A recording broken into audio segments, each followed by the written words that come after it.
August 1995, Belgium. In the past 2 months, 4 girls had vanished from opposite ends of the country. The local police departments investigating the disappearances of Anne and Effia and Julie and Melissa were getting nowhere. They had even failed to make a connection between the cases that would point towards a serial kidnapper. But 100 miles away, in Charleroi, another department within the police force, the National Gendarmerie, had received some disturbing information pointing them to a prime suspect. 3 weeks after Anne and Effia's disappearance, a letter had arrived from a woman saying that she had seen 2 teenage girls being held in her son's house. The letter was signed Janine Lawrence, the mother of Marc Dutroux. She wrote a letter to the police to say that she knew that 2 girls are kept by Dutroux in house. 2 girls of 16 and 18, she said. Anne was 17, Effie 19. Police didn't do anything about it. In 1993, the Charleroi Gendarmerie had been contacted by one of Marc Dutroux's tenants, Claude Dutroux, who said he had some disturbing information about his landlord. I first met him in 1992. We were in the car. There were 2 girls walking along. I think they'd been drinking. One of them was staggering. And he parked the car at the side of the road, and then he suggested kidnapping the 2 girls. You had to creep up behind them, put your hand over their mouth, and put them into the car. Close the door, the child lock was on so they couldn't get out, and if need be, knock them out. But I refused point blank. I said to Marc Dutroux, "You're mad, I'm not doing that." He took me straight home, and I went straight to the gendarmerie within the hour. The gendarmes persuaded Dutroux to become their informant. Over the next 2 years, he reported that Dutroux was planning to kidnap girls to sell them into a prostitute network. When he was out in his car or van or whatever, when he saw any little girls, he used to say, "Whew, they're young and fresh, that would sell well." But the police knew this, they knew everything. 3 other informants also came forward confirming Duroux's testimony. But remarkably, in the summer of 1995, when young girls started to vanish, the gendarmes didn't take Dutroux in for questioning, a decision that would have tragic consequences.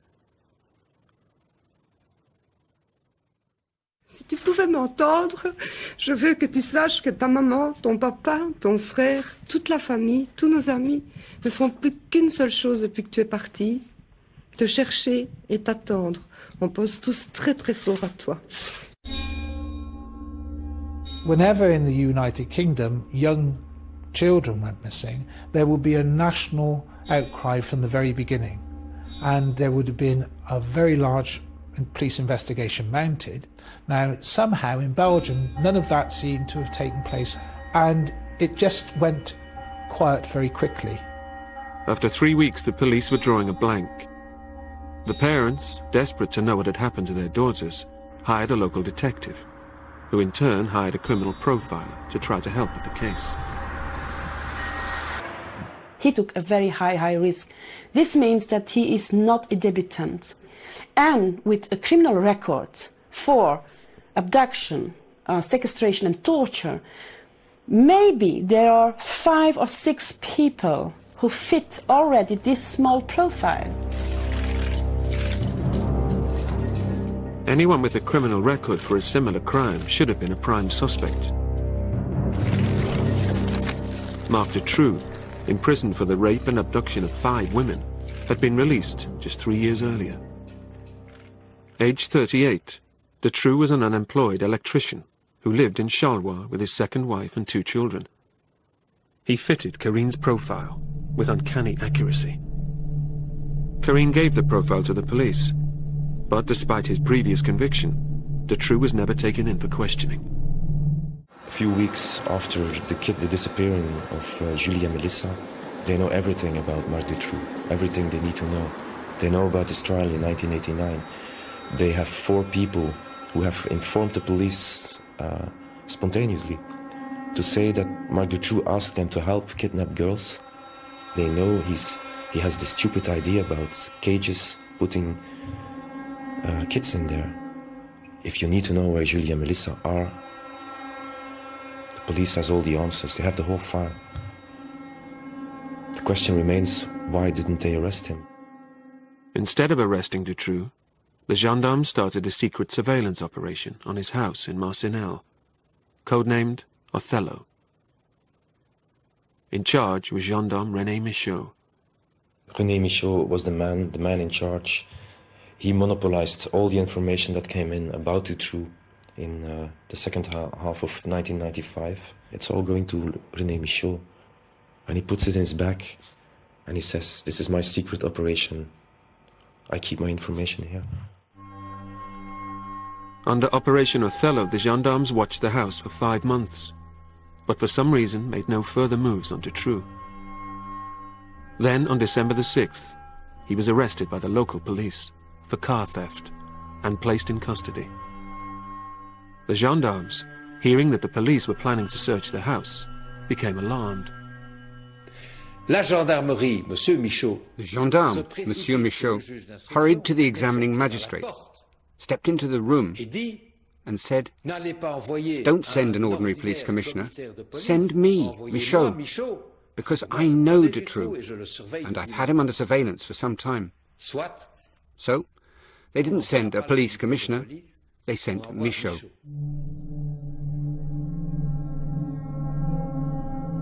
René Michaud and a team of gendarmes searched the house.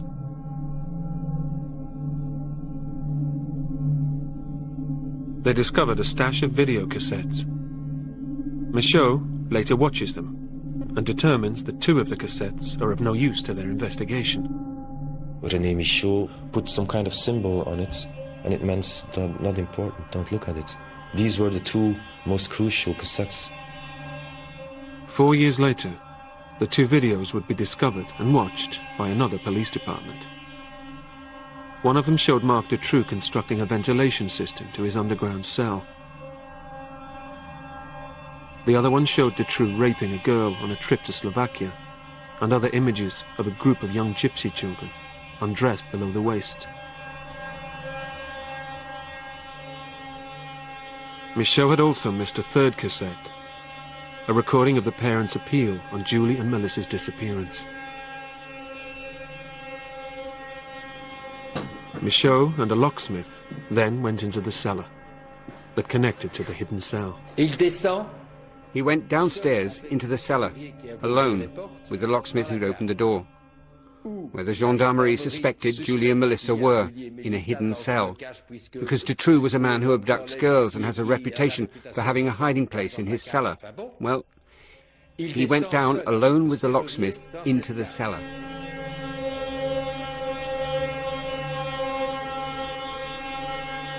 In the cellar, they discovered chains, vaginal cream, a gynecological speculum.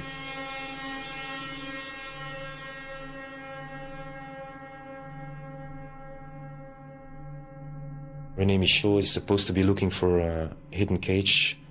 He hears the whisper of voices of children. There's a guy next to him who's helping him. He hears these voices too, and he says, "Strange, we have children's voices here." The reaction of René Michaud, he shouts, "Silence!" And of course, there's no whispering anymore. And they leave. The locksmith was questioned, and the locksmith said, "I heard the voices so well that I said to Michaud, I'm not leaving here before we've stripped the place. Those voices are in the house." And Michaud responded, on the 13th of December in the cellar, "Who's the gendarmerie officer here, you or me?" Then I went home, I told my wife, and I kept my mouth shut. Operation Othello was called off. Michaud reported to his superiors that they had found nothing and that Dutroux was free from suspicion. March 1996. Marc Dutroux is freed from prison, having served 4 months for car theft. He is also freed from suspicion of the kidnap of 4 girls the previous summer, as the gendarmerie had called off their secret surveillance of his house in Marcinelle. On the 9th of August, Dutroux and an associate, heroin addict Michel Lalièvre, drove 80 miles to the town of Bétry.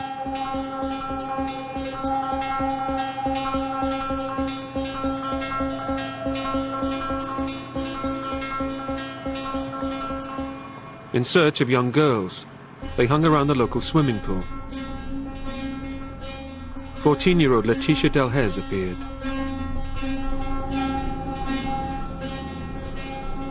She didn't return home, but Dutroux's luck was about to run out. When Laetitia disappears, it happens in Neuchâtel, a very small district, where you had a terrific judge, juge d'instruction, Jean-Marc Conrot. You have a public attorney, Michel Bourlet, who's very touched emotionally about what he saw on television about these parents. When the phone call comes, a girl has disappeared. This is like a war situation in Neuchâtel.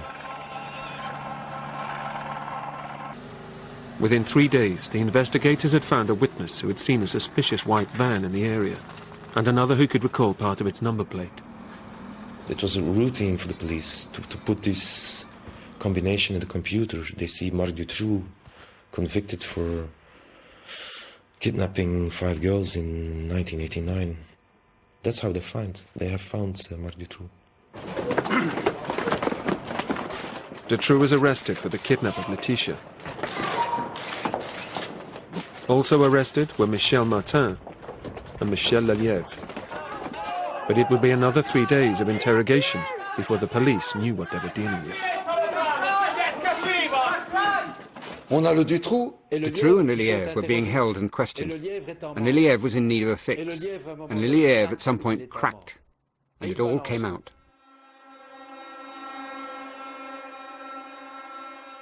The interrogators confronted Dutroux with Lalièvre's confession that they knew now where Laetitia was.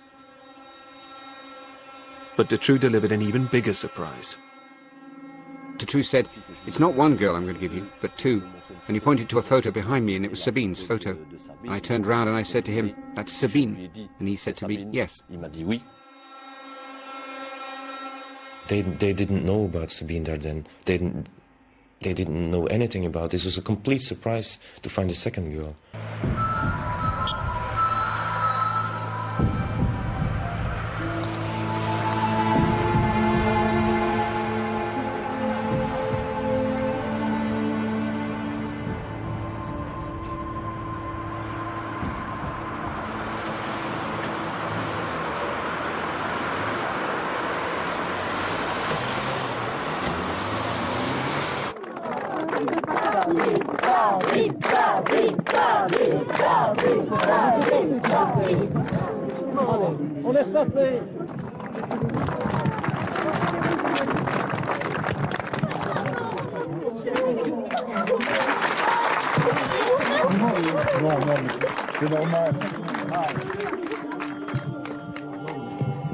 The nation rejoiced as Sabine and Laetitia were returned home. Files of other missing children around the country flooded into Neufchâteau. Bourlet and Conrot and their team worked continuously, searching other properties connected with Dutroux. They still had that hope, maybe we find another cage with living girls somewhere. But it soon became clear that the search efforts had come too late. On August the 17th, 2 days after the release of Sabine and Laetitia, the bodies of Julie and Melissa were discovered, buried in Dutroux's garden in Sarre-le-Boussier.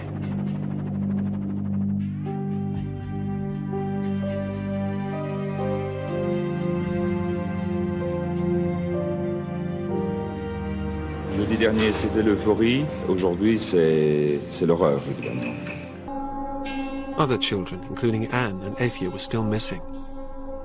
The Belgian police requested the help of the British police team that had been involved in the case of Fred and Rosemary West to help in the search. John Bennett and the Belgian police were to search each of Dutroux's 6 houses in the area, looking for missing children.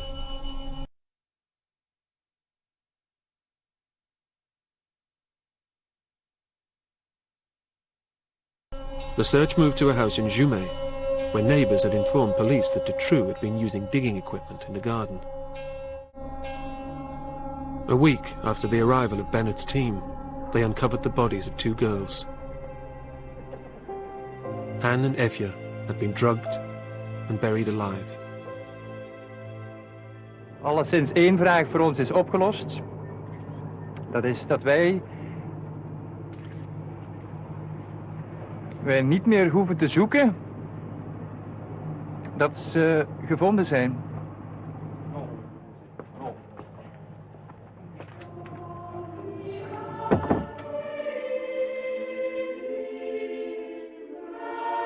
The nation grieved. For the families, their search had come to an end. But the shockwaves of the case had only just started. Grief turned to anger as details of the bungled investigation came out. This was in the period that the public opinion discovered Operation Othello, discovered all the things that had gone wrong before the arrest of Dutroux. So their reaction is, there must be some conspiracy, there must be something, this is unbelievable. The Neufchâteau authorities instigated a broad and vigorous investigation into a suspected pedophile network, arresting 29 people, including police, gendarmes, and prominent businessmen. But it appeared to some that they had dug too deep. Connerot, the investigating magistrate, was sacked from the case under a tenuous accusation that he had lost his objectivity, compounding rumours of an establishment cover-up. The situation in Belgium was like a revolution. Belgians took to the streets in protest. Workmen went on strike, and firemen turned their hoses on official buildings. The protest culminated in the biggest demonstration since the Nuremberg rallies, the White March. White to represent the innocence of the children.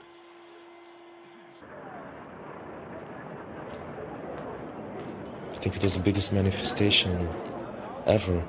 There were no posters in the streets to say you go to Brussels that day for the White March. It was a word that was spread amongst Belgians. There wasn't even much publicity on radio and television. Everybody knew that they had to be there. There were more than 300,000 people marching to the streets of Brussels.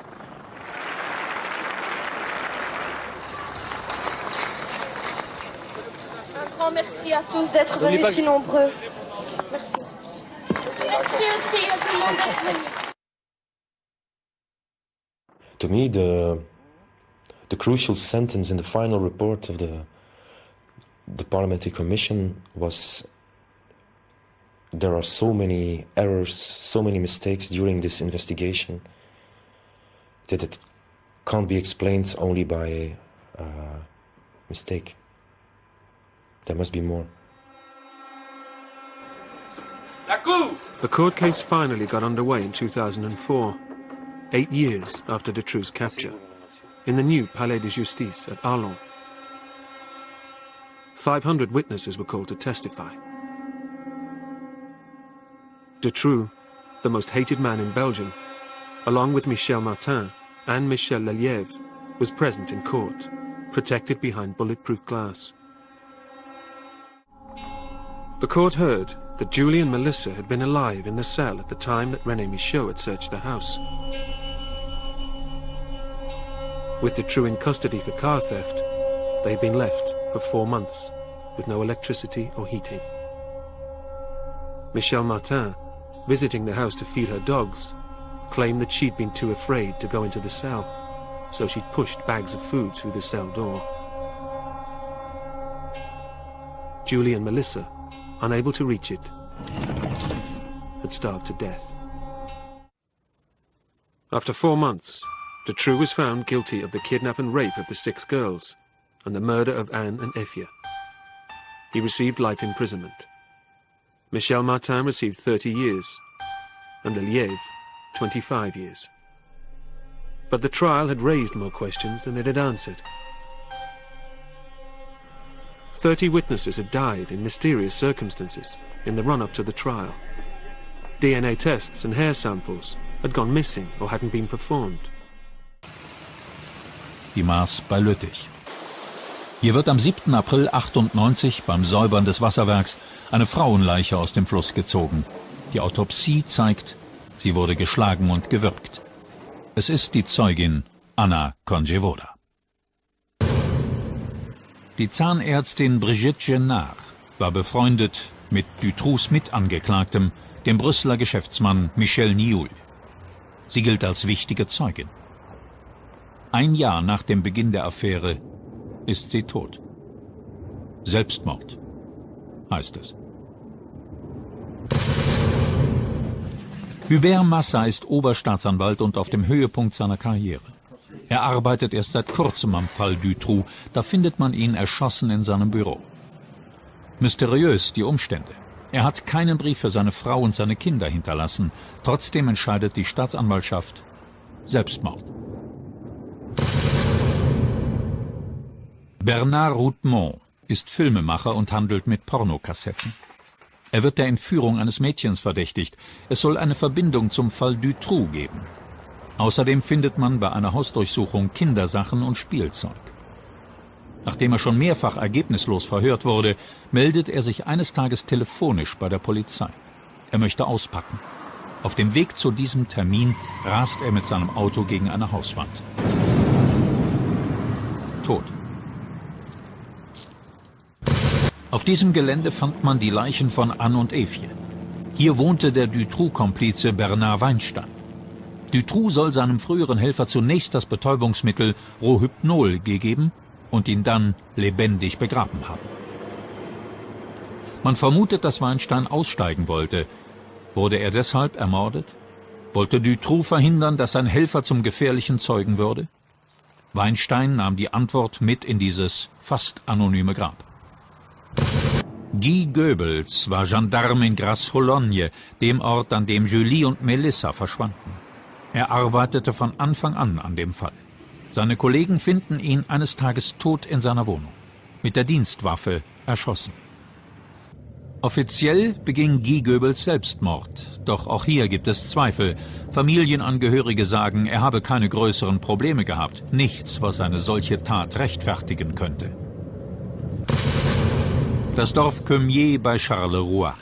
Polizisten suchen hier nach Spuren in Zusammenhang mit dem Tod von Bruno Tagliaferro, ein Schrotthändler und Bekannter von Dutroux. Seine Frau Fabienne behauptet, er wurde umgebracht. Seit seinem Tod kämpfe ich verzweifelt darum, dass die Wahrheit ans Licht kommt. Bis zum Schluss. Was hat er Ihnen vor seinem Tod gesagt? Dass alles vorbei sei, dass er zu viel wüsste und dass er bald sterben würde. Das Ergebnis einer nachträglichen Autopsie gibt Fabienne recht. Ihr Mann, Bruno Tagliaferro, wurde vergiftet. Dutroux wollte Tagliaferro umbringen lassen. Aber weshalb, sagte er mir nicht. Ihn umbringen? Ja, ihn und seine Frau. Er hat dafür 50.000 belgische Francs und die Waffe geboten. Wann haben Sie das gehört? Ich saß bei Dutroux im Auto. Da hat er es mir gesagt. Als auch Fabienne Jopin bedroht wird, bittet sie vergeblich um Polizeischutz. Sie glaubt, wichtige Unterlagen ihres Mannes entdeckt zu haben. Kurz danach findet ihr Sohn sie tot im Schlafzimmer, halb verbrannt neben ihrem Bett. Die Matratze wurde mit Methanol überschüttet. Die Justiz geht von Selbstmord oder Unfall aus. Wissen Sie, jemand, der sich umbringen will, lässt nicht die Waschmaschine laufen, setzt nicht Kartoffeln mit Salz zum Kochen auf. Auch ein Unfall ist unwahrscheinlich. Auf den Polizeifotos vom Tatort, die wir einsehen konnten, stand die leere Methanolflasche zugeschraubt auf dem Nachttisch. Sie war keine Spinnerin. Sie wusste ganz genau, was sie tat. Sie war auch nicht verrückt. Sie wusste nur nicht mehr, wem sie noch vertrauen konnte.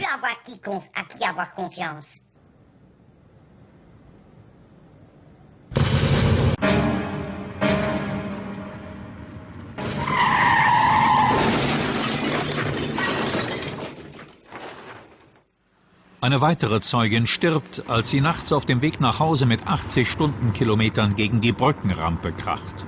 Ein Unfall, sagt der Gerichtsexperte. Gina Pardans ist Sozialarbeiterin und betreut Opfer eines Kinderpornorings. Einige Tage vor dem Unfall schreibt sie einen Brief. Sie habe im Zusammenhang mit ihrer Arbeit Todesdrohungen bekommen. Sie fürchte um ihr Leben. Der Polizei meldet sie, man habe ihr mit einem Autounfall gedroht. In dieser Zeit wird Gina regelmäßig mit dem Tod bedroht. Sie wird beobachtet und verfolgt. Wir stellten auch merkwürdige Probleme an ihrem Telefon fest. Im Zug wurde sie von einem Mann angesprochen, der ihr sagte, dass sie besser mit ihrer Arbeit aufhören sollte. Sonst würde sie nicht mehr lange leben. Vor ihrem Tod erzählte sie Freunden von einem Videoband, auf dem ein Mädchen bei einer Sexfete umgebracht wird. Sie glaubte, einen der Täter erkannt zu haben. Es sei ein Bekannter von Niul. Als die Dutroux-Affäre beginnt, meldet sich Regina Luff, verheiratet, 4 Kinder, Besitzerin einer Hundepension, als anonyme Zeugin beim Untersuchungsrichter. Sie wurde auf Bitte der Justiz von einem Team der Universität Leuven untersucht, unter Vorsitz des Professors Igot, der einen guten Ruf auf diesem Gebiet hat. Diese Experten haben bestätigt, dass Regina Luff ohne jeden Zweifel in ihrer Kindheit massivem sexuellen Missbrauch ausgesetzt war.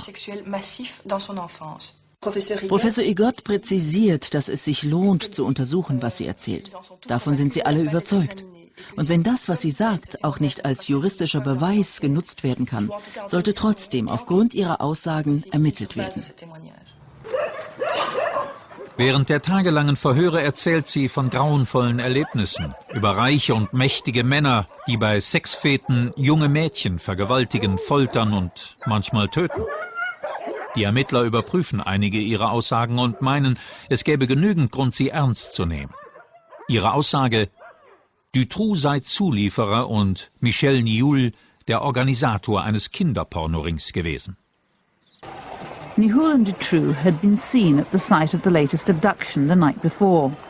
They'd been in constant phone contact the day it happened. And the next day, Niul gave £10,000 worth of drugs to an accomplice of Dutroux. One witness claimed Niul had ordered a girl. When I saw him walking down the stairs, I thought that I knew everything about him.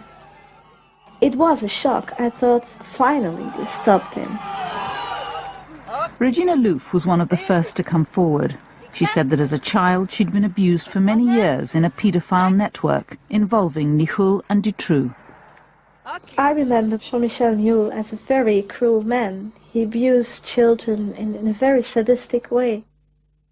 She says that at the age of 12 she was taken with other children to sex parties, and, she told investigators, Dutroux was there, working for Niul.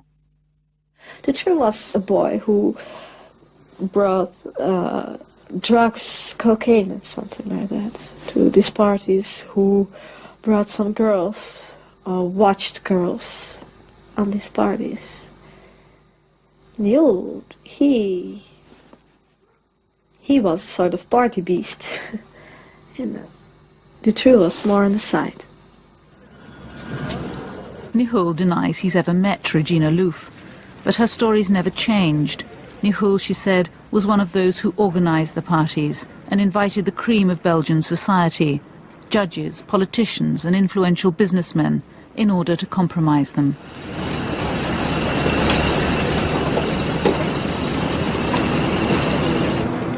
It was big business, yeah. And it was very well organized, too. There's a lot of money going on there, and a lot of blackmail also. They had a lot of parties. They filmed it even. So yes, it exists. I know it sounds crazy. And I know that there is a big taboo on everything like that. But it exists, you know. Regina Luff's story was horrific, but her account of a violent pedophile underworld was by now reinforced by new witnesses, some of whom also named influential people. The investigation began. The witnesses' identities were protected. Each was given a code name beginning with X.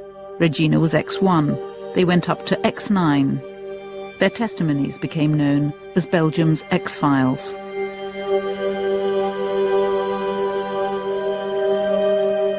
The task of trying to verify them fell to a young police investigator. They were telling stories we haven't heard before in our lives, things we couldn't believe at the first. So we told ourselves, is this true? Could this be true? And when it is true, it's frightening that things like that could happen.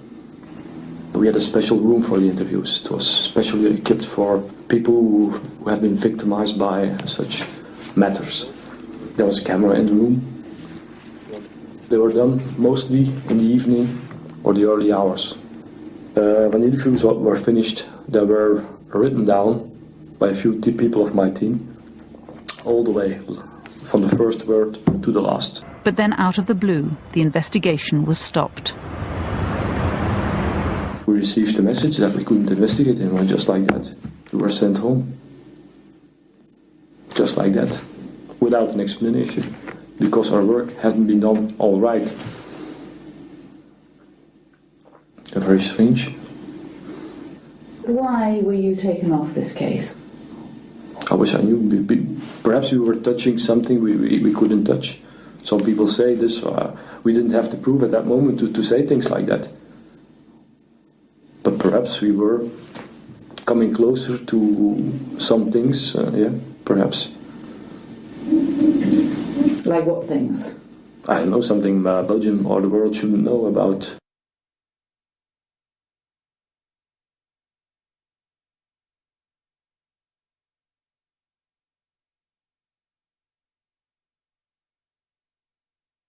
Hi, my name is Carlos Venkis, and my mom Neringa, who's a former judge and a parliament member of Lithuania, has been detained 2 weeks ago and is currently in Chicago's federal prison.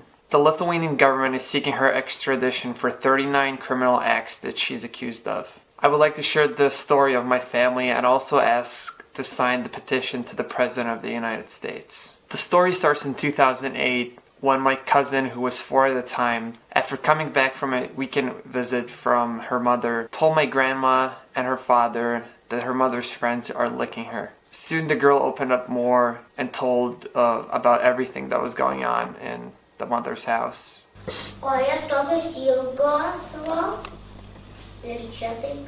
Stories.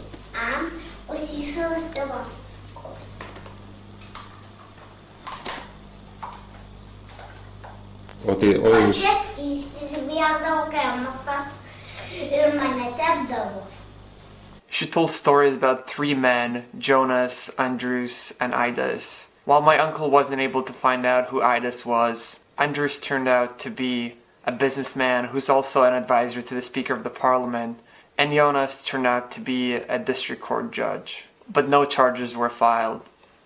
And one day, my uncle disappeared. Double murder of a woman and a high-profile judge in Lithuania is believed to have fled the country. Police say Drąsius Kediš killed his victims because he believed they molested his 4-year-old daughter. That day, my cousin was taken from the daycare and put in a psychiatric hospital, while the second girl, who according to my cousin was also abused and whose mother was shot, was taken by her father, and they moved away to Germany, where they were never seen again. The prosecutors announced on national TV that there were DNA evidence found on the murder weapon that confirmed that my uncle committed the crime. Much later, it was announced that the prosecutors made a mistake and no DNA was found. Around a week later after the killings, my mom managed to get the custody of my cousin and she was finally able to come home. The case was finally started and it was concluded that the prosecutors neglected to investigate my cousin's claims, and many of the officials involved lost their jobs, including the general prosecutor. My mom, who was a judge at the time, started to publicly talk about corruption and bribery in the Lithuanian courts. The media constantly attacked my family, writing articles and creating shows based purely on speculation and absolutely no evidence. These journalists received no consequences, while the journalists that supported my mom often were fined or their shows even prohibited to air. In April, the prosecutors announced that my uncle Dutroux is hiding in Spain. The next day, his body was found by the lake in Kaunas, Lithuania. The investigators ruled that his death was an accident, a statement that many Lithuanians have trouble believing. I'm gonna put up a picture of my uncle after death. The image is shocking, so if you're under the age of 18 or you just don't think you can look at it, please look away for the next 5 seconds. This is what a man who chokes while drinking looks like. In May of that year, the court announced that my cousin has to live with her mother, the mother that she's testifying against. The court ruled in favor of the mother, even though the psychologist determined that the girl has a very strong connection with her father, the grandparents, and her aunt Naringa. And the reason that she doesn't want to go to live with her mother is because 3 men would come to her mother's house. The girl refused to go, and thousands of Lithuanians surrounded our house and would not let the police pass.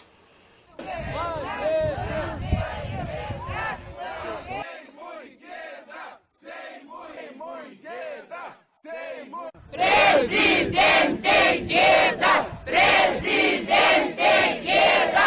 Presidente Gueda! Ir dar sykį noriu pakartoti, yra mūsų pozicija oficiali, mes nesiruošime naudoti prievartos prieš jūs. In June, Andrius Usas fell off his four-wheeler, took off his helmet, and drowned in a puddle. On March 23, 2012, the police surrounded the house and tried to take my cousin by force.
On May 17th, 240 police officers came to our house and carried my cousin away screaming.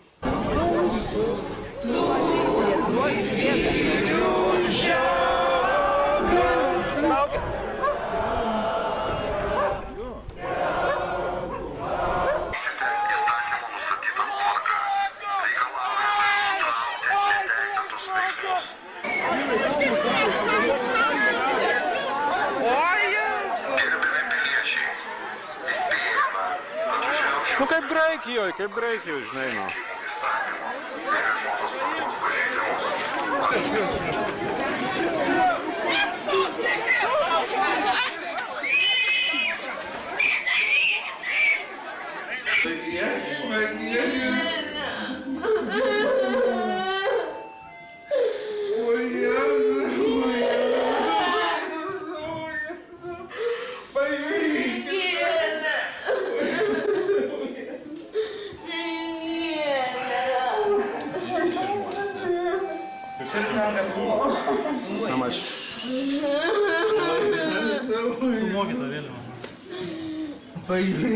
Čia pastiprinimas.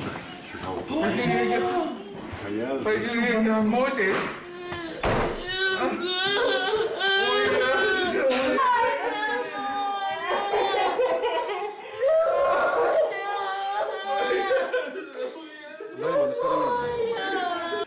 Organizavimo ar kitų susirinkimų įstatymo. Tai visos.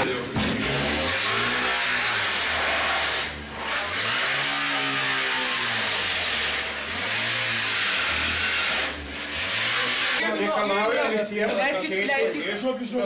Dabar aš paaiškinu. Teismo sprendime pasakyta, kad prievarta vaiko atžvilgiu negalima. Ir jūs vaiciekauti, nepamirškite prie vaiko nei piršto. Įsivesti savo kompaniją. Palikti man. Prašau palikti. Jeigu galim.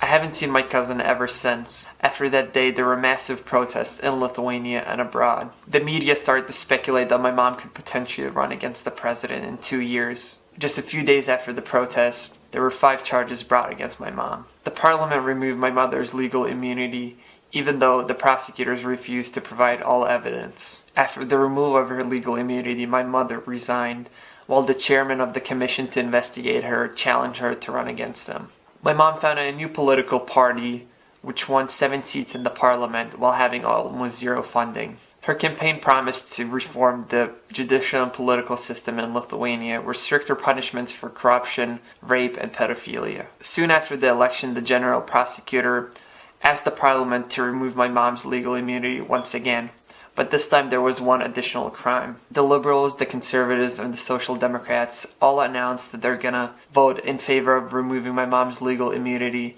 even before any evidence was presented and before the ruling of the Parliamentary Commission. The Parliament voted that the prosecutor has to provide the secret recording from the day that my cousin was taken. The prosecutor refused to do so, later showing only 12 seconds of the video. In 2013, my mother and I fled to the United States and asked for political asylum. But 2 weeks ago, the federal marshals showed up at our house. The Lithuanian government is seeking my mom's extradition back to Lithuania before the political asylum case is over. The number of crimes that my mom is accused of grew to 39, including contempt of the court, assault, illegal surveillance, psychological molestation, public statements to infringe the severity of Lithuania, and many others. My grandparents, my aunts and uncles, my neighbors, my mom's supporters, and many of her party members are all facing charges, and some of them have already been sentenced. A famous Lithuanian doctor that testified that Andrius Usas came to her office to remove a birthmark from his sex organ is now facing charges of false testimony. Pas mane atėjo labai keista šeima. Vyras, stambus, 2 moteriškės, viena jaunutė, kita vyresnė ir mergaitė. Kad jis turi dėmę ant lyties organo ir prašė, kad aš ją pašalinčiau. Jis išsėmė savo lyties organą, sėdint abiems moteriškiams ir per metrą nuo manęs sėdint mergaitė. My mother will never receive a fair trial in Lithuania because the journalists and the politicians already agreed that she's going to be sentenced. The chairman of the Supreme Court of Lithuania called my mom an abscess in the judicial and political system of Lithuania. How can she receive a fair trial when the highest court officials in Lithuania are making public statements like this? Over 10 people connected to this case have died. A few years ago, my grandparents' car was hit by a truck. And during one of my mom's campaign rallies, all 5 bolts of the car wheel unscrewed themselves at the same time. If my mom is sent back to Lithuania, she will not receive a fair trial, and there is a serious threat to her life. Please sign the petition that's in the description of this video. I know this story doesn't affect you personally, but please don't ignore it. I would like to end this video with one of my favorite quotes. What you do for yourself dies with you when you leave this world. What you do for others lives on forever.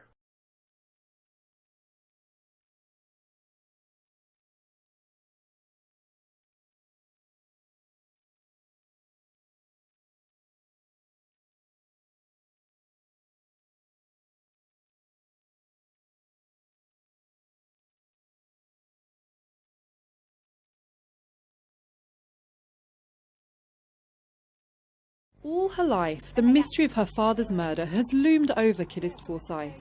In 1993, Bulik Forsyth was a manager in the housing department of London's Lambeth Council. 3 months before she was born, he was bludgeoned to death and his flat set on fire. Now Sky News has seen evidence that he could have been about to expose an alleged paedophile ring operating within council premises. There are some factors that point to him knowing something that was going on at work, and he was getting ready to blow the whistle. This internal council report, obtained by Sky News, could be key. It details allegations of violent rapes conducted on council premises and the sexual abuse of children. It's here, at what is still the headquarters for Lambeth's housing department, that a paedophile ring operating within the council is alleged to have carried out sexual assaults. They used the basement, the report says, where they could rape victims without fear of being interrupted. And the report cites new witness evidence suggesting Bulik Forsyth may indeed have been killed as part of a cover-up. He tried to get away from the housing department, telling colleagues he had information which put him at risk. It says there that he was willing to spill the beans, and he was scared that if he moved to another department that people in power could still get to him. So it seems that he was very fearful about something going on at work.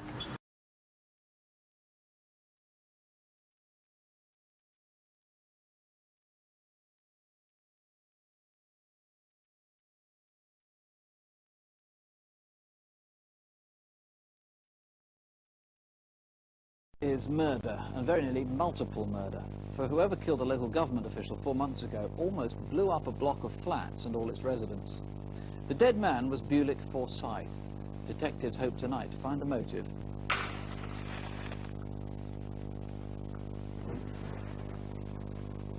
A resident in Foster Court was disturbed by a commotion.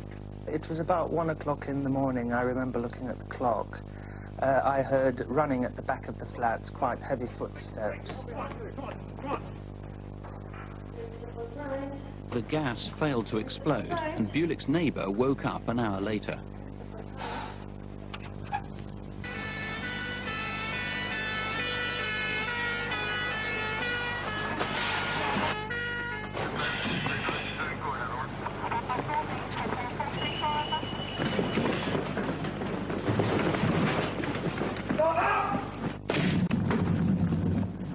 Is anyone in there? Well, I don't know. Mr. Forsyth lives there. If he's in or not, I don't know. Oh, there's someone in there. Get him on. Lock it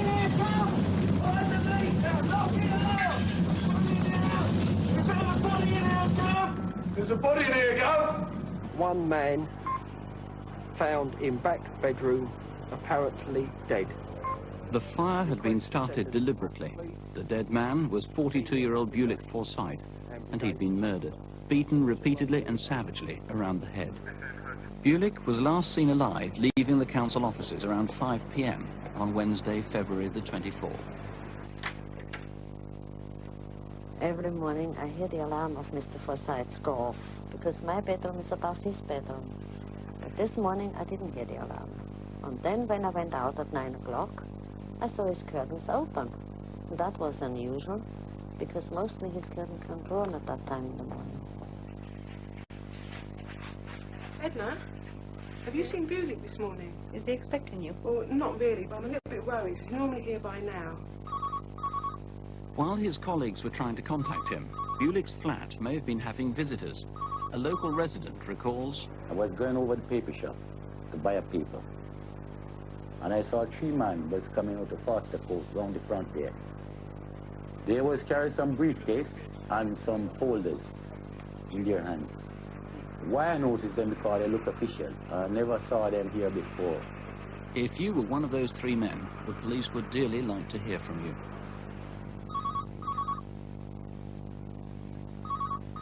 4 hours later, just before 2 o'clock, the same resident who'd seen visitors at the front noticed something unusual at the back of Bulik's flats.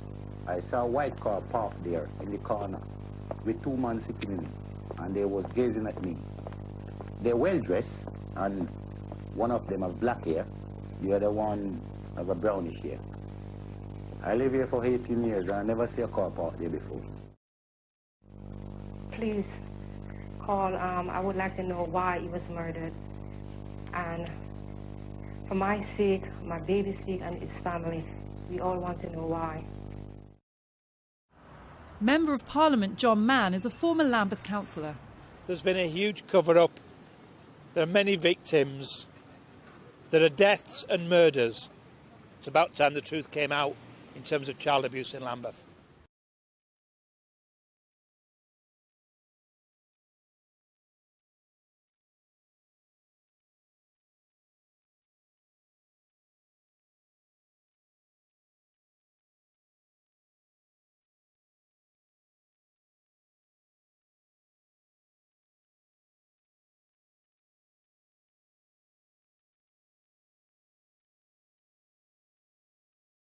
Now, this has never been played on television before, but it has a particular relevance. Let's listen to this.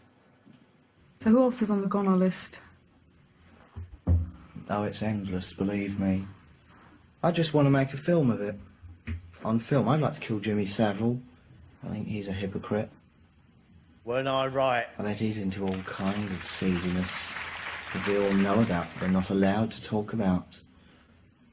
I know some rumours. I bet none of this will be allowed out. I should imagine libelous stuff will be allowed out. Nothing I said is libel.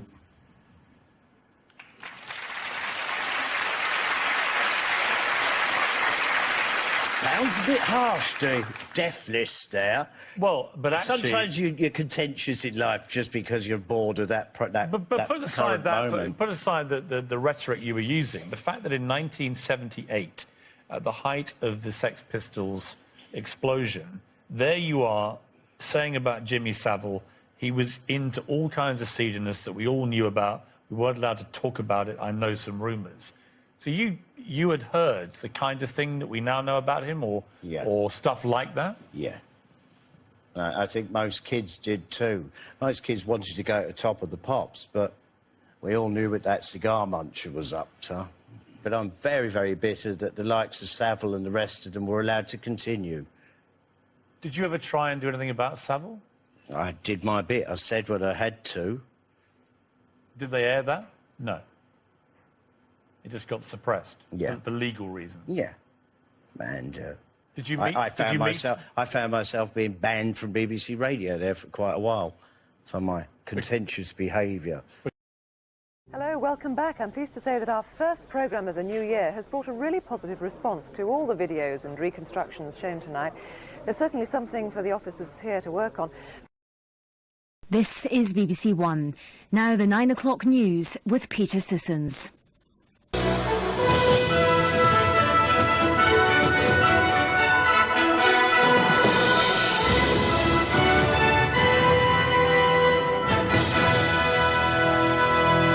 Good evening. A massive police hunt is underway tonight in West London for the killer of Jill Dando, who was murdered earlier today outside her terraced home in Fulham.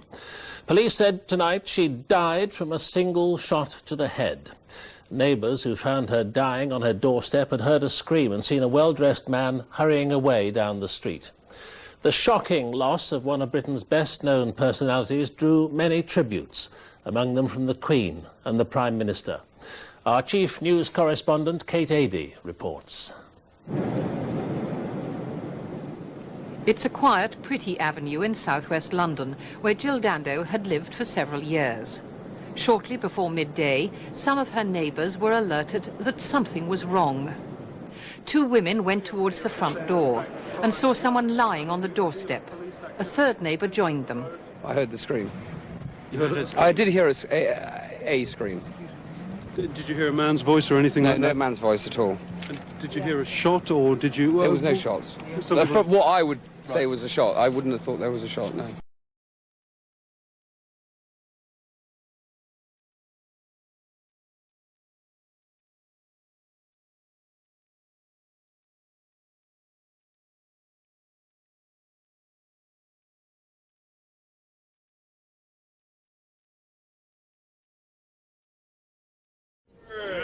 Thank you, Mr. Speaker.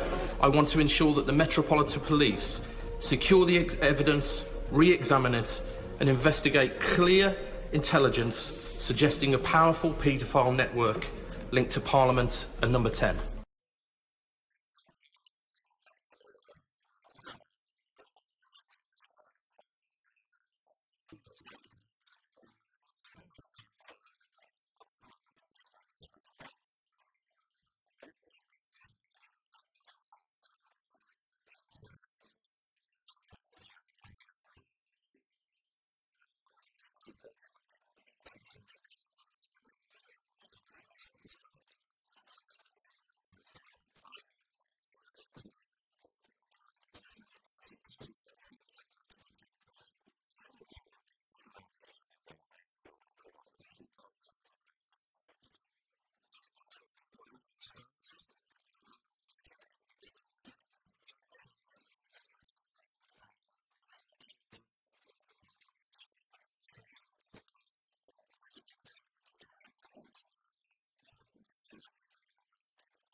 Good evening and welcome to the BBC News at 6. Detectives are investigating allegations that 3 young boys were murdered by a paedophile ring that included figures at the heart of the British establishment in the 1970s and 80s.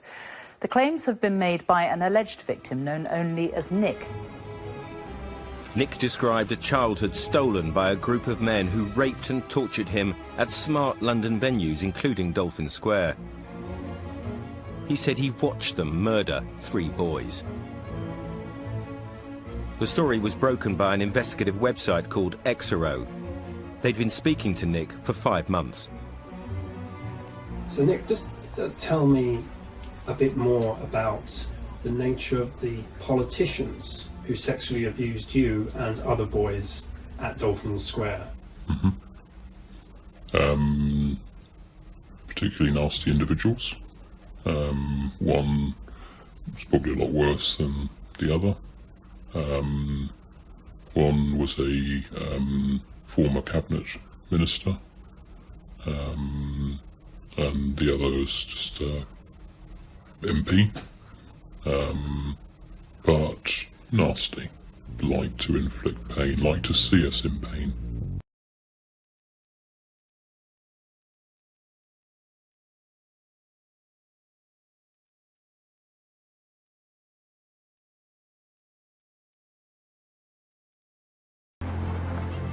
Nick has been interviewed over a long period of time by experienced detectives from the Child Abuse Command, and he has also met an investigator from the Murder Command. They and I believe what Nick to be saying is credible and true. So yes, we do believe what Nick is saying.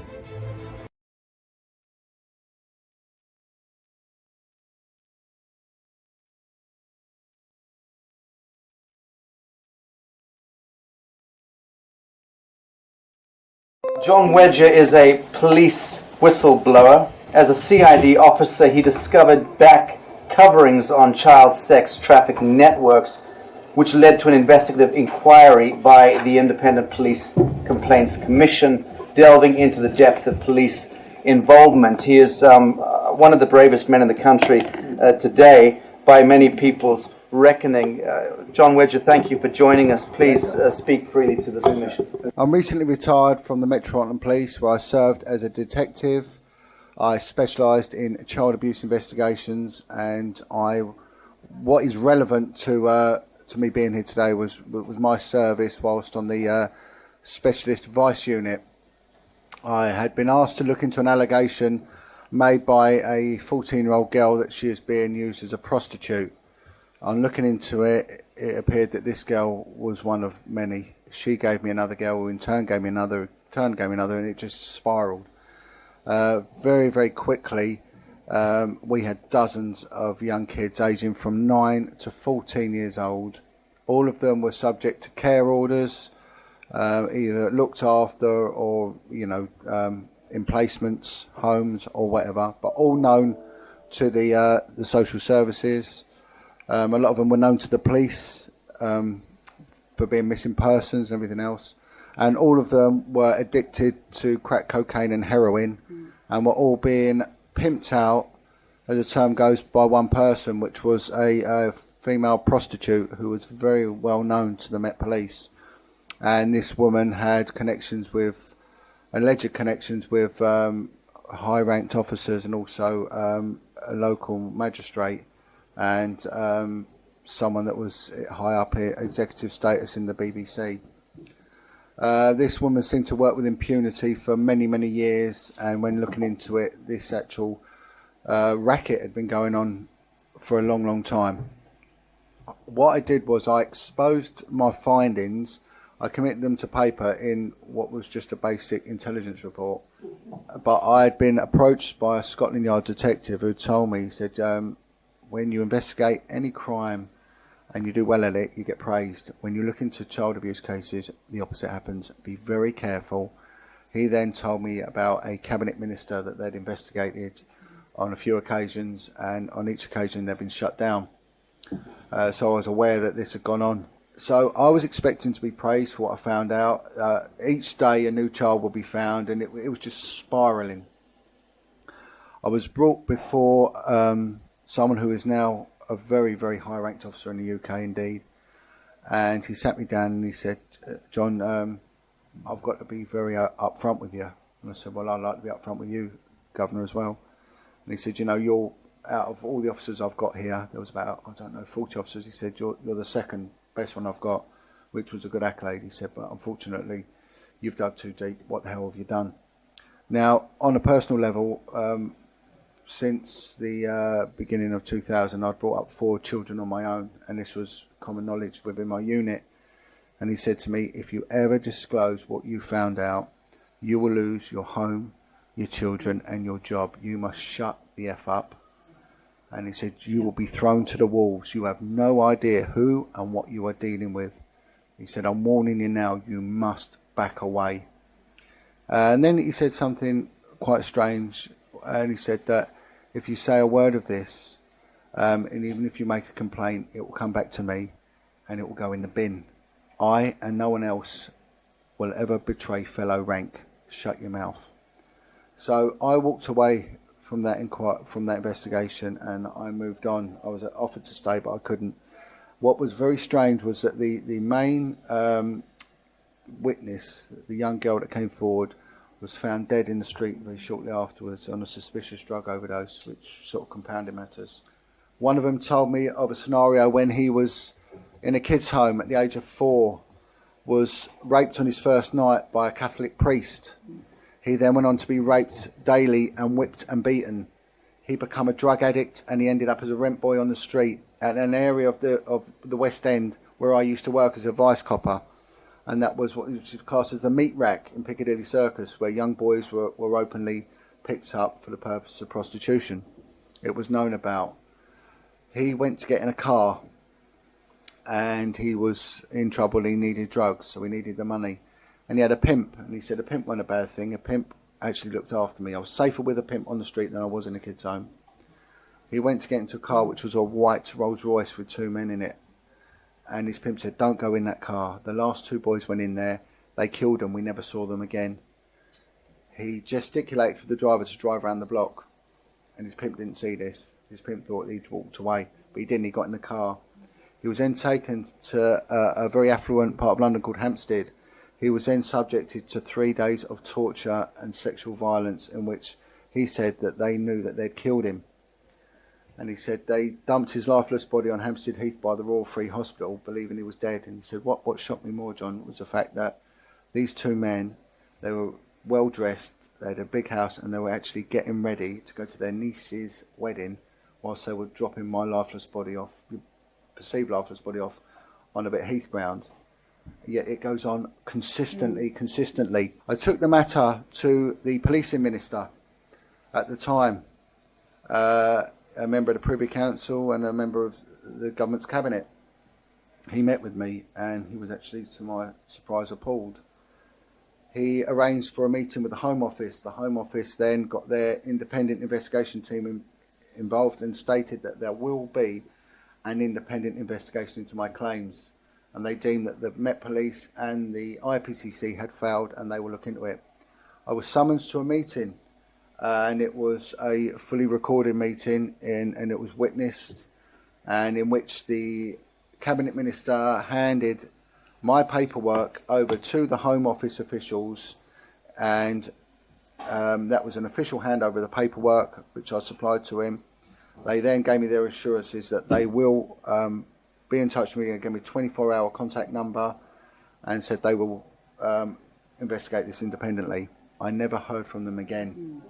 They have since denied receiving any paperwork. When pushed, they admitted they did receive it, but have now lost it. We are seeing police failings in respect to child prostitution hemorrhaging in this country, but we are seeing them on a provincial level. We're seeing them in Rochdale, Blackpool, Rotherham. We're seeing them in Oxford, Aylesbury, Swindon, all on a provincial level. London is one of the largest urban conurbations in the Western world. It has got one of the biggest police forces. We haven't heard one thing about organised child prostitution in London, and the reason being is that those high up have been covering it up, and this goes right to the heart. I was met with, as I said, Lenny Harper. Children were killed at Haute de la Garenne, in which Lenny Harper had forensic evidence, which was then went missing. And he said to me, be careful, what you're looking at will go right to the heart of the establishment.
Please help me. Dr. Phil, please.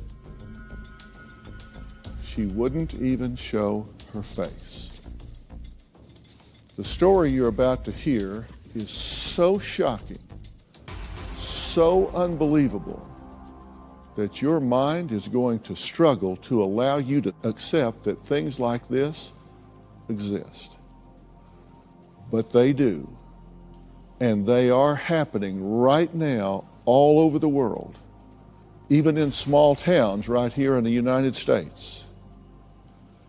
Kendall's story begins when she was a newborn and her parents sold her to a powerful man who owns a dangerous international sex trafficking organization, a man she says still owns her and wants her back. Kendall says every glamorous event and plane ride was with a wealthy client who paid for her so they could abuse her in ways, well, they're just simply too horrendous to comprehend. Now, for nearly 4 months, we researched Kendall's story, trying to verify its authenticity. And after speaking confidentially to agencies, we were able to confirm that Kendall has in fact been trafficked. Here's what she told us. I was born into this world of sex trafficking. It's the only life I've ever known. Since I left, everything has been so hard, and nobody except the man who owns me can help me. I was given to the man who owns me by my birth parents, and I was forced to have sex with clients.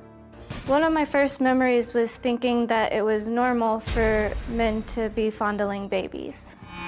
My whole life I traveled all over the world and would go to some of the biggest events to meet clients and have sex with them. They were all extremely rich and prominent members of society. Sometimes they would just want to have sex with me, and sometimes they'd make me have sex with different people. The clients were often physically abusive.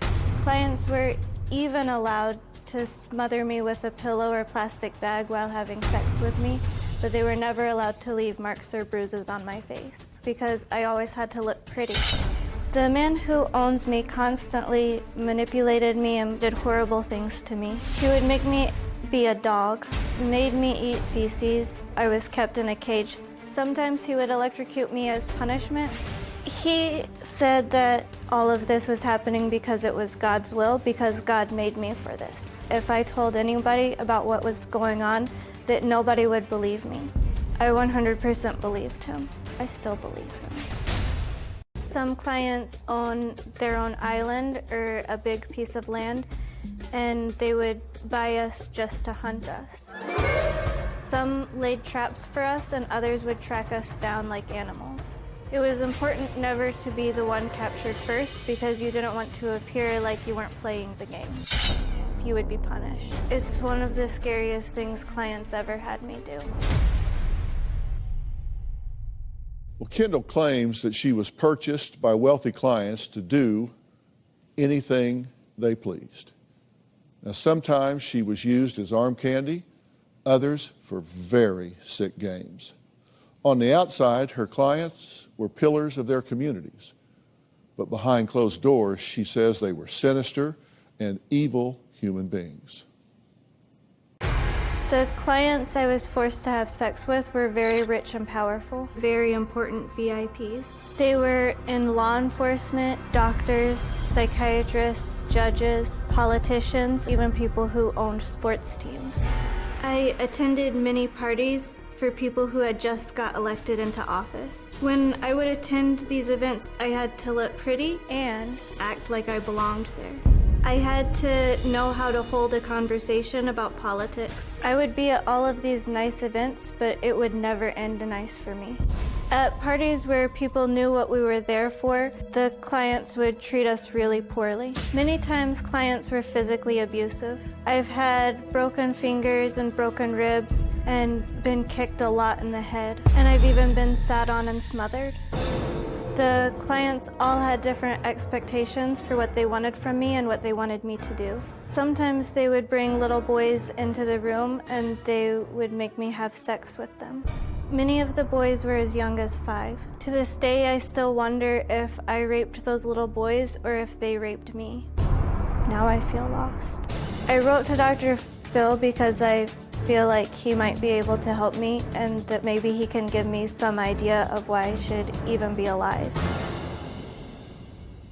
Okay, Kendall is here. She is very nervous at this point and is having a difficult time taking that step. So I think I'll help her out a little bit, see if we can make this a bit easier for her. Hi, Kendall. Kendall, Dr. Phil. How are you? I thought I'd come walk you out instead of having you do it all by yourself. How's that? Okay? Come with me. All right. Oops. Don't want to hit you with the curtain. All right. Takes time. You can have a seat right there. Let's right off the top address what I've read and heard is your number one concern. You said is that I'm not going to believe you and send you back.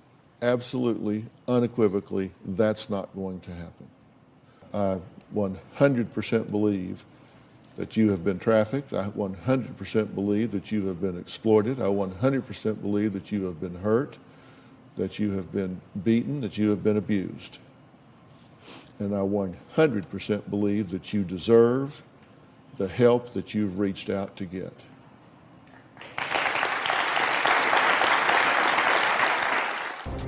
When I was 7 years old, the man who owns me gave me a gun and said that he would show me how to kill myself. He told me that if I ever want to leave him, this is my only chance. He said to place it right up against my head, to take a deep breath in, let it halfway out, and then pull the trigger. I pulled the trigger and nothing happened. The gun wasn't loaded. I immediately got punished for trying to leave him. Violence was part of your life with this man. Yes. You say that you have witnessed him murder people. Yes. How many people have you seen him murder? Probably about 20 or 25, but then there would be lots of times that he would be there and have other people do it. And how would he murder these people? One time he just took the little girl's head and twisted it. He's shot people. Did he kill children? I know for sure he killed her. You were there. And how old were you at this point? About 4. And you're guessing at these ages, right? Because you Yeah. don't know. You said that he has actually forced you to kill people. How did you do it? One time he had me hold like a newborn baby. He said that I had to hold it by the neck because newborn babies can't keep their head up by themselves. The baby died. I didn't know that he said that the baby had fallen asleep, that I had put the baby to sleep. I didn't realize till later that I had killed it. Now, you weren't allowed to use the word trafficked, correct? Why is that? Because the man who owns me said that I wasn't trafficked. I was made for that, and trafficking is when girls who aren't made for that get kidnapped or sold into it. You said you could tell the difference between girls that were born into it, according to him, versus those that were kidnapped when you encountered them. How could you tell the difference between the two? The girls that weren't born into it, they had a harder time. They were always kept tied up or in cages, and they cried a lot. When you began to be exploited by him, what are the first things that you remember? I remember being really little and a lot of men being around me and taking turns. Did you have any sense at the time that that was wrong or a bad thing? No, I thought guys held babies on their laps like that because it kept them from falling off. Mm-hmm. And do you remember how old you were when you first had sex? It was before I could talk. I was used to it by the time I was 2. Do you know how old you are? No. Do you have any idea? Probably about 23. That's a guess, right? Yeah, I looked at like on Facebook where they say, you're a child of the 90s if you remember these toys and stuff like that, and so then I try to guess from that. When I was in the world of sex trafficking, I gave birth to children. I was allowed to get pregnant because men paid for that. I was pregnant several times, but I had several abortions. I had 3 that survived, 2 girls and a boy. When I had each child, they were all induced so that I wouldn't get too big. After I had each baby, they were taken away, but sometimes I would get to see them later as a reward. Have you ever watched the Dr. Phil show? Yes. It scared me. Yeah. What scared you about it? You're a rich white guy, and that scared me. I thought that you maybe know him. And also, like, you don't seem to like it when people lie, and I feel like all of these things are lies. What do you mean that all these things are lies? Like, he really made me learn the difference between the truth and the lie. Mm-hmm. And all of the things that I'm saying now are the lies that I'm never allowed to say. What were you allowed to say? The truth. He loves me. He was the only one who would be a father to me. He's always done what's best for me and taken care of me. But the reality is, he had you do all the things that we've talked about here. That's the reality. Yeah, the reality and the truth aren't the same thing. The truth is what he's told you? Yeah, well, the reality is like what's happened. The truth is that none of that was bad. It was okay to kill somebody. Yeah. It was okay to have sex with a 5-year-old boy. Yeah. It was okay to hold a baby by its neck until it died. It was okay to have 3 children and give them away for... Because those things had a higher purpose. You tell me what he thinks. What do you think? I'm confused. Do you think he's a sick son of a bitch? No. You think he's a good guy that loves you? More than anybody else has.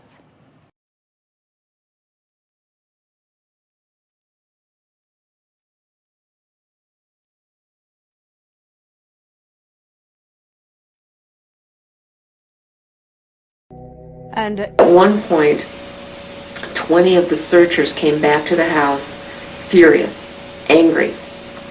They came to the door and said, "I thought you wanted help." And I said, "I do want help. What's wrong?" And they told me that our police chief showed up at one of the state parks, drunk, got up on top of a picnic table, and shouted through a bullhorn, a loudspeaker, for everyone to go home because Johnny...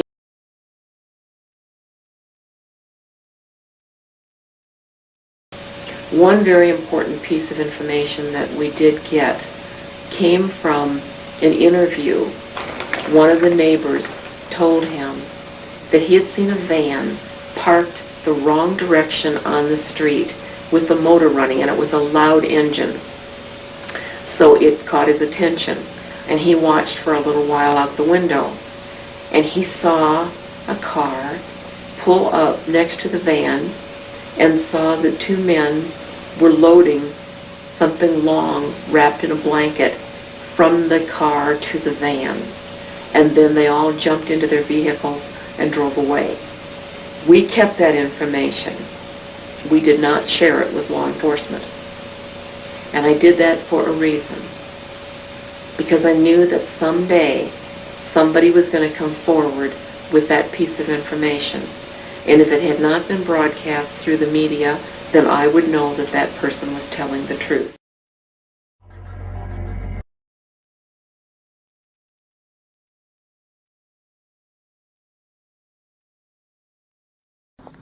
These people, when they get a hold of young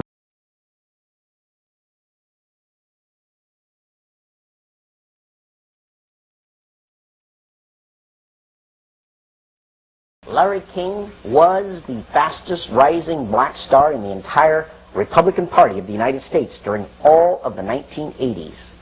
But in 1988, a routine review brought the Boys Town cases to the attention of Nebraska's State Foster Care Review Board. And the information presented to the Foster Care Review Board, either via the telephone reports, the personal reports, or the reports we reviewed, Larry King's name was consistently present as someone that the youth were making allegations against. I mean, I turned that information over to authorities, and nothing happened. I would say we handed over at least a foot-high amount of material. Generally speaking, the allegations were ignored. Those perpetrators named by the children formed a ring of rich and powerful pedophiles in Omaha. Men from industry, politics, the media, even the police.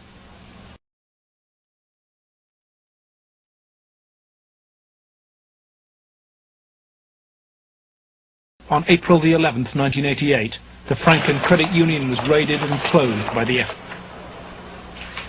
In November 1988, Nebraska's state government set up a parallel investigation into the Franklin financial collapse. A legislative committee was formed. Its chairman was the Republican head of Nebraska's banking committee, corn farmer and state senator Lawrence Schmidt. But the money trail led quickly to the original allegations of child abuse, and almost immediately anonymous threats began. I received a phone call on the floor of the legislature. The caller did not identify himself, but he said, "Lauren, you do not want to have an investigation of the Franklin Federal Credit Union." And I asked who I was speaking to, and they said, "That doesn't matter, but you shouldn't have that investigation." And I said, "Well, why not?" He said, "It will reach to the highest levels of the Republican Party." And we're both good Republicans. The night before we testified before the legislative committee, I did receive a phone call at home that said, "If you speak, you won't live to regret it." Undeterred, Schmidt's committee hired professional investigators Karen Ormiston and Gary Caradori. When we hired Mr. Caradori, I was very specific to him. I said, "We do not want you to bring to the committee rumors, innuendos, nothing that cannot be backed up with facts." I said, "Bring to the committee that which we can take to a prosecutor."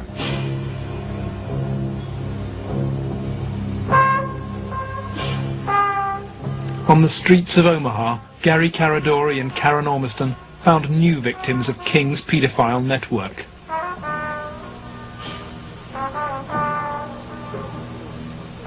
Every new youngster told the same stories as those from Boys Town, covered up 3 years earlier.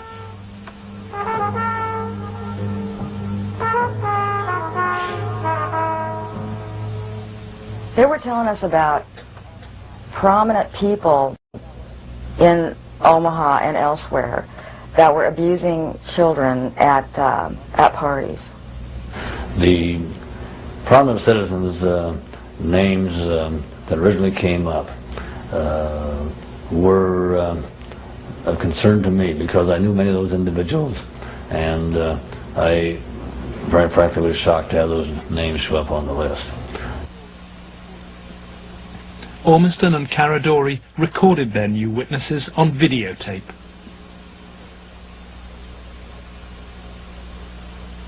Alan Bear was a sick fuck. Didn't care, you know, wanted sex, nasty, you know, I don't even know if you can call it sex, you know, and take it any way he can get it, pay for it, he liked to, but if he had to take it by force, he would.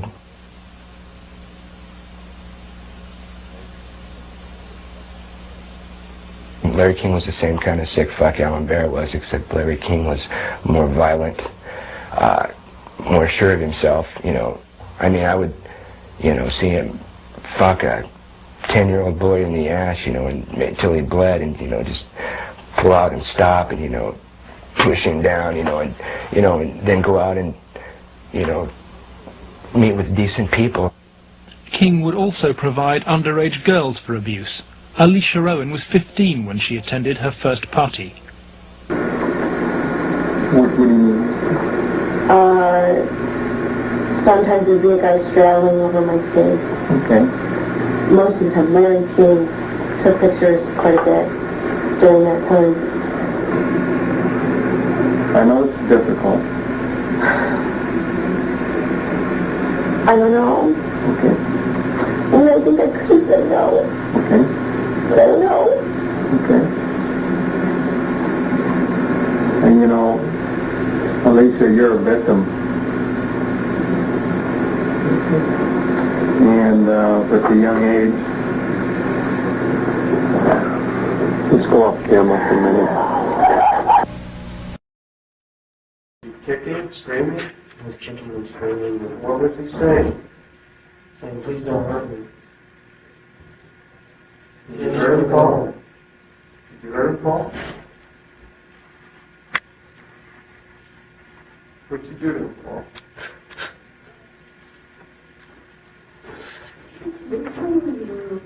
Huh? I did what you told me to do. What did they think to do to him, Paul? I sex with him? Okay. Now you were used to having sex with people, right? Something else must have happened then when it fall. I started to beat other kids.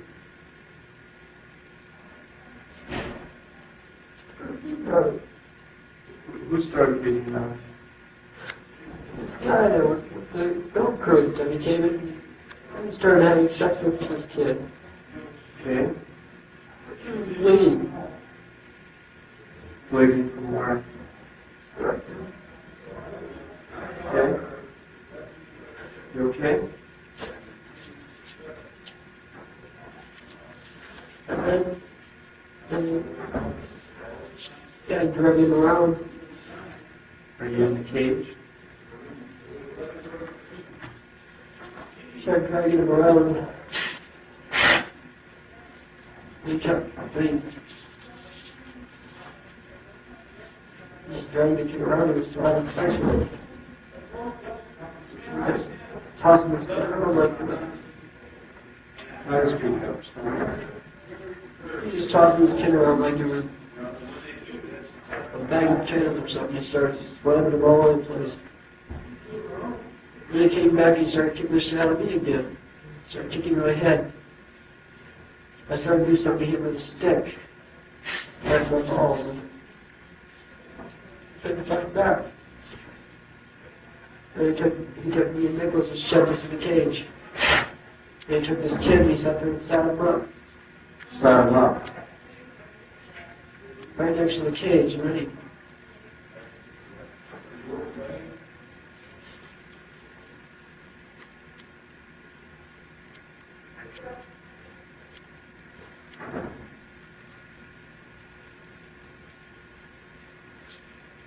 started kicking me in his face. The kid was just crying.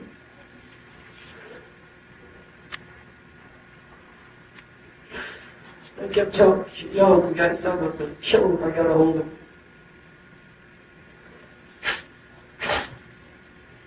I said, no, they shot him. You what? Shot him. Shot him in his head.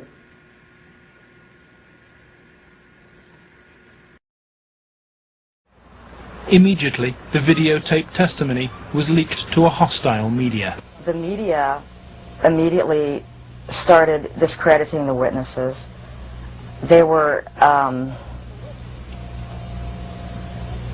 the witnesses came across in the media, in the Omaha World Herald, especially, as the criminals.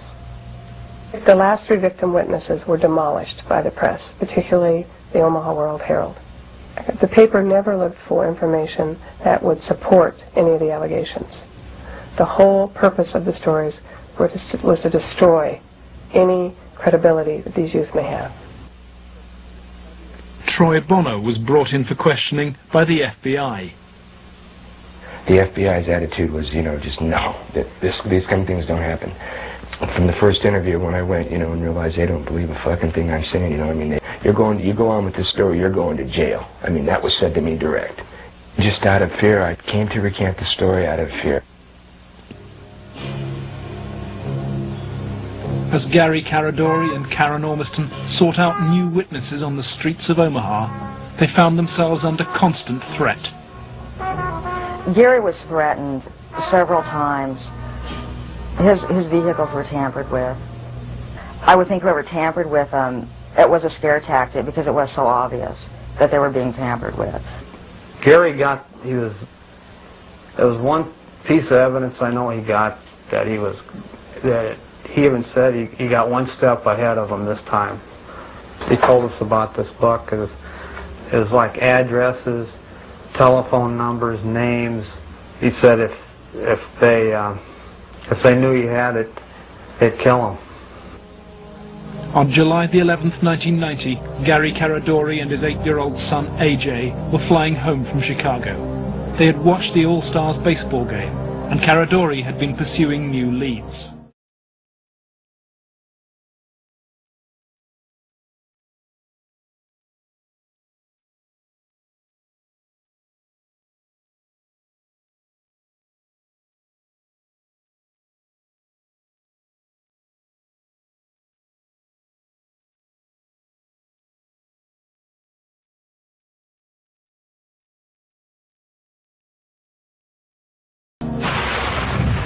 Investigators from the National Transportation Safety Board are in Harold Cameron's cornfield trying to determine what caused this private plane to crash, killing its 2 occupants.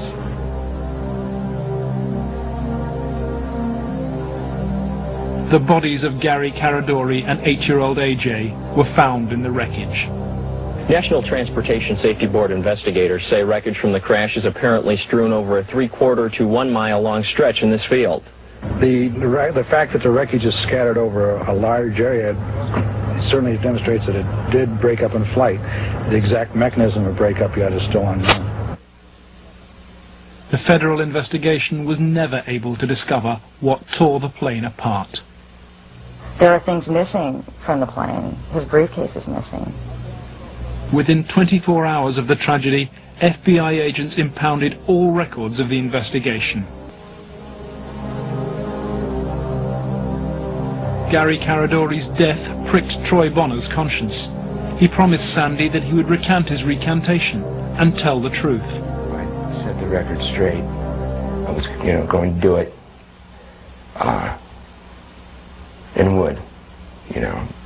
The truth would come out, and somebody would be held accountable for his death. And then at the funeral I had seen, FBI guys, and they looked at me. I was supposed to meet Senator Lambeth and Schmidt for lunch after the funeral. And, that's when I decided, I told my mom, we're not going to do the lunch. We're going to hightail it out of Lincoln now. The effect of Gary's crash on the investigation, I think, in effect, put an end to anybody else coming forward with sensitive information like this. That's when I was finished, because I figured out if they murdered Gary and his son, there was nothing that would stop them. There was no piece of paper, there was nothing we could come up with that was going to get anything done.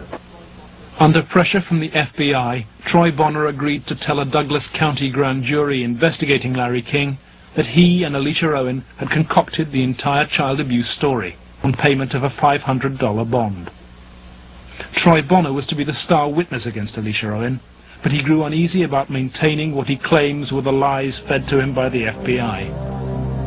But when his brother Sean died in an inexplicable gun accident, Troy and his family were convinced they'd been sent a warning message. And they killed him just flat out, right? Somehow, professionally, made something happen, to shut me up. The purpose of Sean's death? To instill fear.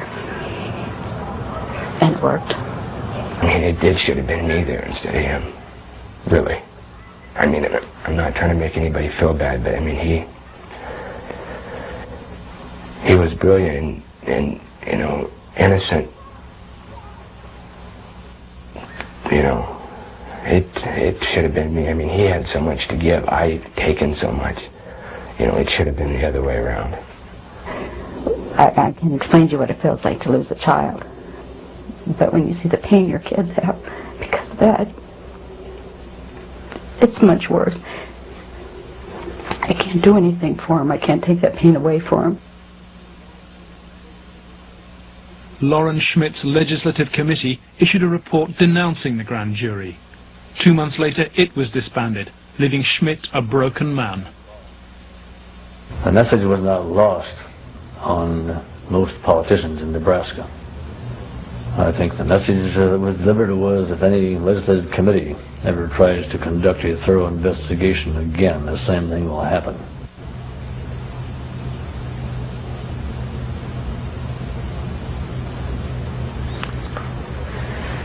It has shaken my faith in the institutions of government. I used to be a firm believer that the system would work, and that people who did things wrong would be punished.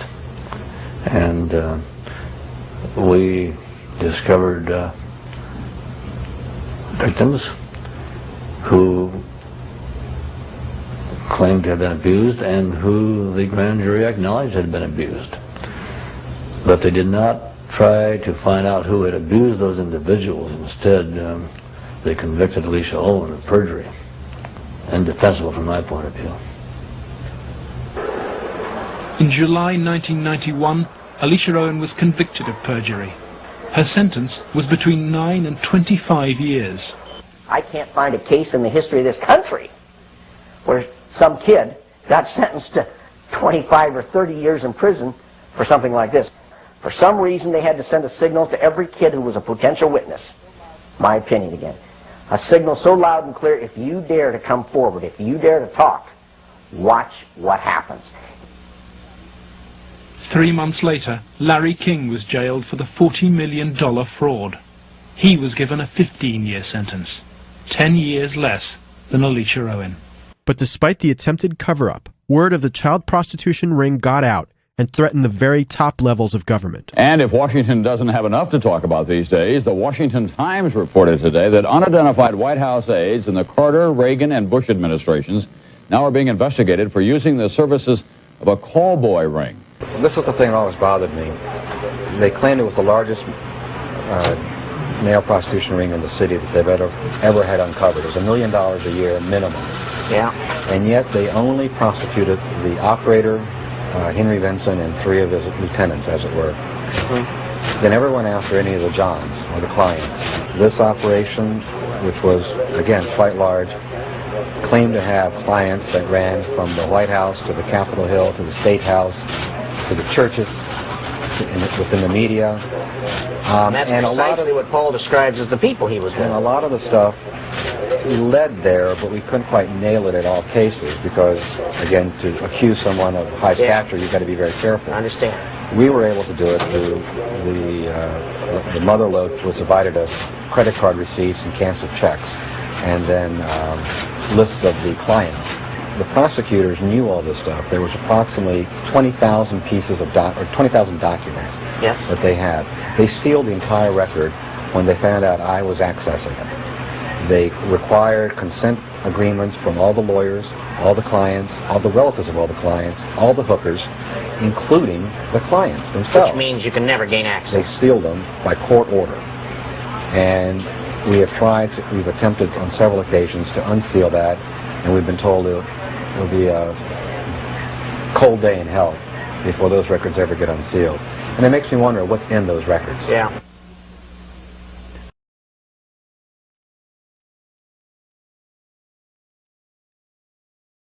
I want this to go forward and have something done so that all those other kids who a lot worse, more worse things have happened to can come forward and see that action can be taken, because there are a lot of other kids out there that, you know, things happen to them that, you know, a lot worse than happened to me.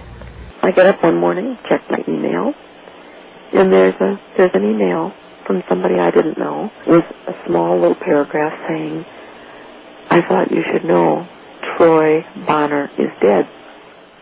And I had no clue who it was from. They didn't sign it. So I called John DeCamp right away. He said, "Well, write back and ask him for details." So I wrote back for details. Apparently, Troy was brought into a medical facility, and this was in Abilene, Texas. Brought into a medical facility because of some injury to his leg or something. He was kept there overnight, and the next morning the nurses went in to check on him, and he was sitting straight up in bed with his mouth full of blood, dead. Unbelievable. The toxicology reports say that it was an overdose. And there was no drugs on his person, in his clothing, pockets, or anything. And he came in without any luggage. We sent detectives down there, and the best that we can figure is that someone got into the room and silenced him. Now, one would say, well, what would make you take that leap? The month before, there had been a reporter for a national magazine staying in Nebraska, revamping the Franklin case and the Johnny Gosch case, interviewing everybody connected that was still alive. The only person this reporter could not find was Troy Bonner. And Troy was one of the key witnesses. The reporter finally finished up his work and left. 1 week later, Troy's dead in Texas.